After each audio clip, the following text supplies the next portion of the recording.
What's happening, family? Listen, I want to share a devotional thought out of Psalm 16. I want to do it in two parts. I want to just break it up in half. When you look at Psalm 16, it is a messianic text, which simply means that David, though he is the writer, the speaker of the text, is Christ Jesus, and the text is centered in on talking about ultimately who Christ is. It's repeated twice in the New Testament, Acts chapter 2, and again in Acts chapter 13. But a simple outline of this passage, one can see in verses 1 and 2 the confidence that David has in trouble. Then secondly, you can see verses 3 through 4, the chaos of false living. Then you'll see the contentment we ought to have in Jehovah. And finally, the completion that can only come from walking with God. Look at the first point, though, the confidence that we have in trouble. David makes the statement, reading from the Good News Bible, "Protect me, O God. I trust in you for safety. I say to the Lord, you are my God. All the good things I have come from you." David places this initial statement of trust in God, and he does so from a manner that says, look, everything good that I have comes from God, and the reason why I have confidence, even in what seems to be trouble, is because of what God has already done.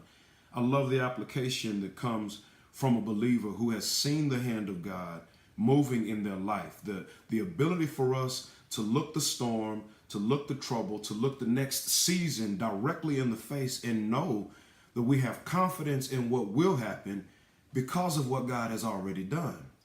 Think about all of the issues that seem stormatic, that seem chaotic in your life, and then think about the power of a God who can wake up like Jesus did in Luke chapter 8, out of his slumber, and simply speak to the storm and say, "Be still." And how real is that power even in our life?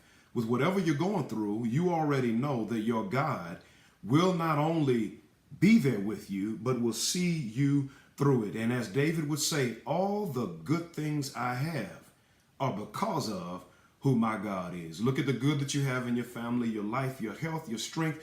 And even if you're crying out in pain right now, the good that you have in being alive to call that out. Watch this now. David says he lays this confidence that he has in time of trouble in juxtaposition to why many people don't have confidence.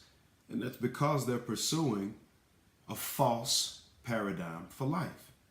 In verses 3 and 4, notice how he makes this segue. "How excellent are the Lord's faithful people. My greatest pleasure is to be with them." Watch verse 4. "Those who rush to other gods bring many troubles on themselves. I will not take part in their sacrifices. I will not worship their gods." David lays this counter, and the counter very simply is that the chaos of false living cannot be escaped if God is not your God. Trying to live a life in which you are your God, trying to live a life in which something else is your God, trying to live a life in which you are submitting, you have given your life to, you have disrespected the source and the power and the means by which you live, breathe, and have your very being. If you disrespect God, the only thing that you can have in your life is chaos. Think about every season you've gone through that's been problematic. Every moment where you know for a fact you've distanced yourself from God. And you will find in every one of those seasons, in every one of those spaces, whatever it may be, that moment of hell, that moment of trouble comes from God not being present. So then what's the application, Thomas? It's real simple. Like David says, like Jesus speaks through this psalm, put your full confidence, put your full weight in and on God. Get close to God and stay close to God. And when you do so, God promises you that he'll give you the good things. And then you can recognize as you face your next storm that the same God who's been with you in the past will help you to face this one without any waiver whatsoever. Listen, I'm going to pray for you. I'm going to ask you to do the same thing for me. And like one of my friends would say, let's watch God change things. God bless you.